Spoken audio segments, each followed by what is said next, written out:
এখন সর্বমোট অ্যাডমিটেড রোগী আছে আমাদের 34 জন।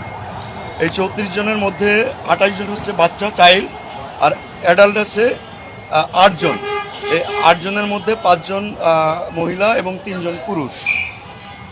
আমরা আজকে 2 জন রোগীকে ডিসচার্জ দিয়েছি। 2 জনই আমরা অ্যাডাল্টের মধ্যে পড়ে। একজন 20 বছর বয়সী কাজী আমজাদ সাইদ, উনি বেসিক্যালি ছিলেন হচ্ছে একজন রেস্কিউয়ার হিসেবে এসে ওনার ইনহেলেশন ইনজুরি ছিল, এক্সটার্নাল ইনজুরি ছিল না। উনি আজকে সুস্থ হয়েছেন, ওনাকে আমরা আজকে ছেড়ে দিয়েছি। আর আরেকজন যিনি আছেন সবুজা, ওনার ইনহেলেশন ইনজুরি ছিল, ওনাকে আমরা আজকে ছেড়ে দিয়েছি, উনি স্টাফ ছিলেন। আর এই মুহূর্তে আমাদের আইসিইউতে আছে মোট 4 জন পেশেন্ট এবং ভেন্টিলেশনে আছে আমাদের এর মধ্যে 2 জন রোগী। আর আমাদের মেল এইচডিউতে আছে 3 জন রোগী, ফিমেল এইচডিউতে আছে 6 জন রোগী, পোস্ট অপারেটিভ ওয়ার্ডে আছে 8 জন রোগী এবং কেবিনে আমাদের 12 জন রোগী। এর মধ্যে আমাদের ক্রিটিক্যাল কন্ডিশনে আছে আমাদের 4 জন রোগী, যেটা গতকালকেও ছিল, এবং সিভিয়ার কন্ডিশনে আছে আমাদের 9 জন রোগী। আর এর মধ্যে ইনহেলেশন ইনজুরি আছে আমাদের 7 জন রোগী। আর যে প্রশ্নটা আপনারা করছিলেন 30%-এর উপরে আমাদের বার্নের রোগীর সংখ্যা এই মুহূর্তে 6 জন। আমরা গতকালকে সিভিয়ার থেকে ক্রিটিক্যাল স্টেজে, অর্থাৎ একটু খারাপ স্টেজে গেছে আমাদের 2 জন রোগী। আর আমাদের নতুন করে আইসিইউতে তেমন কেউ আসেনি, যা ছিল তাই, এবং আমরা আইসিইউ থেকে কাউকে স্টেপ ডাউনও করাই নাই।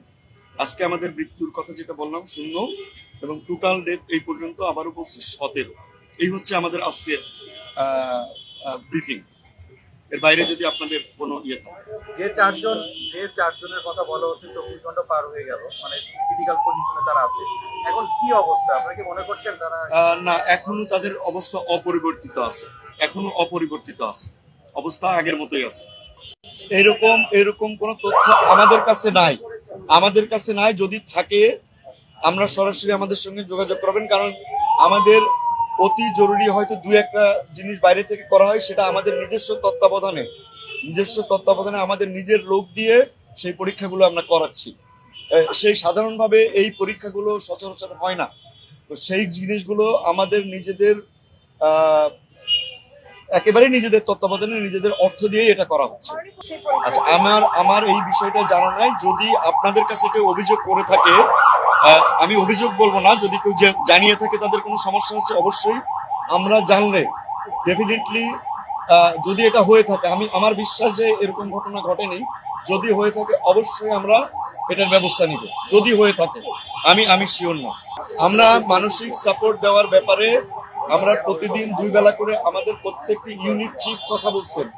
একই সঙ্গে আমাদের সরকারি যে চিকিৎসকরা আছেন মানসিক স্বাস্থ্য বিষয়ে, তারা প্রতিদিন ব্রিফ করছেন, এবং বিশেষত যে রোগীগুলো একটু ক্রিটিক্যাল এবং সিভিয়ার, তাদের ব্যাপারে আমরা আরো ক্লোজ ডোর ব্রিফিং করছি।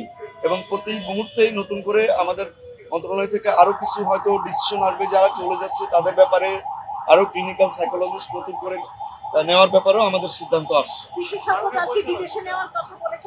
এখন পর্যন্ত কেউ বিদেশে নেওয়ার ব্যাপারে কোনো কথা বলেননি। এই বিষয়টা আসলে মন্ত্রণালয় যেভাবে বলেছে, এটা আসলে তাদের, আমার বিষয়টা আমাদের। ধন্যবাদ আপনাদেরকে।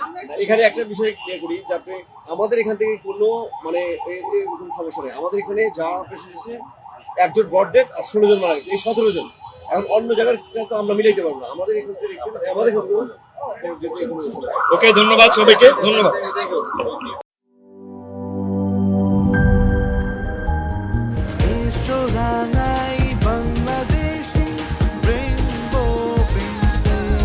রেইনবো পেইন্টস, ছড়াও জীবনের রং।